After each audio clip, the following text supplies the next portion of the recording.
अचानक दिल तेजी से धड़कने लगता है, छाती में जकड़न महसूस होती है, हथेलियों में पसीना आ जाता है और एक डरावना ख्याल मन में आता है, कुछ गड़बड़ है, मैं सुरक्षित नहीं हूँ। नमस्कार दोस्तों, आज मैं एक ऐसी चीज के बारे में बात करना चाहता हूँ जो बहुत से लोग महसूस करते हैं, लेकिन बहुत कम लोग खुलकर बात करते हैं, जिसको हम एंजाइटी और पैनिक अटैक बोलते हैं।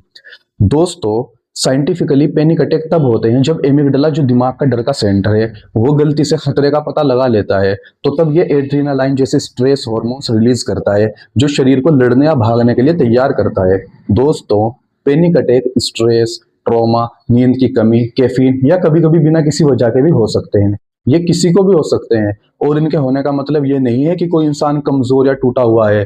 इसका सीधा सा मतलब है कि आपका नर्वस सिस्टम स्ट्रेस के प्रति बहुत सेंसिटिव है। और दोस्तों, बार बार गलत अलार्म बजने से दूसरे अटैक की लगातार चिंता बनी रहती है, जिससे डर का एक साइकिल बन जाता है। और डर के कारण बहुत से लोग अपने दिल की धड़कन पर ज्यादा ध्यान देते हैं, अब तेज हो रही है, अब घट रही है। लेकिन सच ये है दोस्तों कि दिल को जितनी तेज धड़कना है धड़कने दीजिए। अगर 120 तक जाना चाहता है जाने दीजिए, अगर और तेज जाना चाहता है ठीक है, कोई बात नहीं। अगर धीमा होना चाहता है उसे भी होने दीजिए। इसे ठीक करने की कोशिश मत कीजिए, दिल अपना ख्याल खुद रख सकता है। दोस्तों, जब आप डरते हैं, जब आप इसे रोकने की कोशिश करते हैं, तब आप और एड्रेनालाइन बनाते हैं और दिल को और तेज धड़कना पड़ता है, और यही पैनिक का साइकिल है। तो समाधान क्या है? समाधान यह है दोस्तों कि दिल को धड़कने दो, चेक करना बंद करो, डरना बंद करो। जब आप बार बार चेक करना छोड़ देंगे, तभी शरीर शांत होना शुरू करेगा। दिल कोई दुश्मन नहीं है दोस्तों, वो सिर्फ अपना काम कर रहा है। और इससे भी जरूरी बात यह है कि हम सिर्फ प्रिस्क्रिप्शन पेड पर निर्भर हुए बिना भी एंजाइटी पर कंट्रोल पा सकते हैं और ठीक हो सकते हैं। दोस्तों, याद रखें, पैनिक अटैक एक तूफान है और हर तूफान की तरह ये आखिरकार शांत हो जाता है। आप अपने नर्वस सिस्टम के झूठे अलार्म से ज्यादा मजबूत हैं। बेचैनी के बीच गहरा सांस लेकर और खुद को वर्तमान में रखकर आप सिर्फ पैनिक से नहीं बचते, बल्कि आप अपने दिमाग को सिखाते हैं कि उसे अब डरने की जरूरत नहीं है।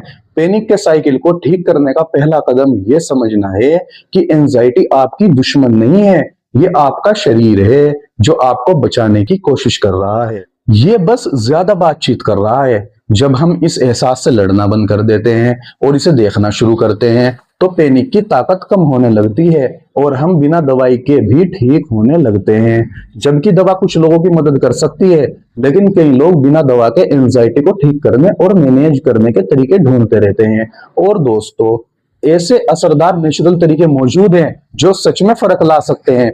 जिनमें से एक असरदार तरीका है सोचने के तरीके को बदलना। क्योंकि दोस्तों, एंजाइटी अक्सर सबसे बुरे हालात की कल्पना करने से होती है। तो हमको इन विचारों पर धीरे से सवाल करना है कि क्या ये सच है या सिर्फ डर है? मेरे पास क्या सबूत है? क्या मैं इससे पहले भी बच चुका हूं? ये सवाल करके हम उनकी ताकत को कम कर सकते हैं। ये एक ऐसी स्किल है जो सीबीटी प्रैक्टिस से बेहतर होती है। और दोस्तों, एक तरीका है सांस पर कंट्रोल करके, जो सबसे आसान और सबसे पावरफुल तरीकों में से एक है।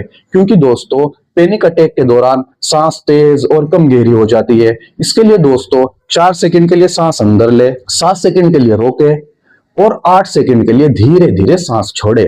ये धीरे धीरे सांस छोड़ने की कोशिश आपके नर्वस सिस्टम को सिंपैथेटिक यानी स्ट्रेस से पैरासिम्पैथेटिक यानी आराम में बदलने का सिग्नल देती है। दूसरा, ग्राउंडिंग टेक्निक। क्योंकि दोस्तों, पैनिक में हम फ्यूचर या पास्ट में रहते हैं और प्रेजेंट में वापस आने के लिए 5 चीजें जो आप देख सकते हैं, 4 चीजें जिन्हें आप छू सकते हैं, 3 चीजें जिन्हें आप सुन सकते हैं, 2 चीजें जिन्हें आप सुन सकते हैं और 1 चीज जिसे आप टेस्ट कर सकते हैं। यह मन को भागते हुए विचारों से दूर खींचकर असलियत में वापस लाता है। तीसरा, फिजिकल मूवमेंट बहुत बड़ी भूमिका निभाता है, जैसे चलना, स्ट्रेचिंग, योगा या कोई भी हल्की एक्सरसाइज शरीर में जमा टेंशन को बाहर निकालती है और इसे स्ट्रेस हार्मोन्स को कम करती है। दोस्तों, एक शांत शरीर एक शांत मन को सपोर्ट करता है। चौथा, हेल्दी लाइफ स्टाइल की आदतें भी बहुत मायने रखती है। अच्छी नींद, कैफीन कम करना, खूब पानी पीना और बैलेंस्ड खाना खाने से मूड और एनर्जी लेवल को स्टेबल रखने में मदद मिलती है।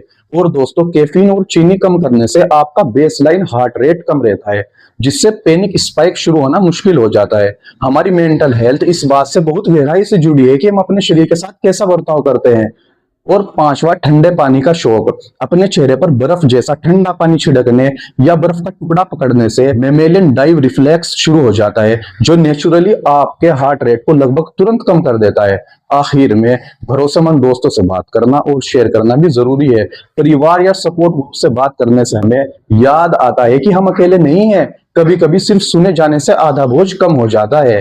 दोस्तों, एंजाइटी से तुरंत ठीक होना नहीं होता। ये सब्र, खुद पर दया और प्रैक्टिस का सफर है। कुछ दिन दूसरों के मुकाबले मुश्किल होंगे, लेकिन सही तरीकों और सपोर्ट से जिंदगी शांत, मजबूत और ज्यादा उम्मीद भरी हो जाती है। तो अगर आप या आपका कोई जानने वाला एंजाइटी या पैनिक अटैक से जूझ रहा है, तो ये याद रखे, बिना दवा के भी मदद मौजूद है, ठीक होना मुमकिन है और दोस्तों, शांति लौट सकती है। सुनने के लिए धन्यवाद दोस्तों। जय हिंद, जय भारत।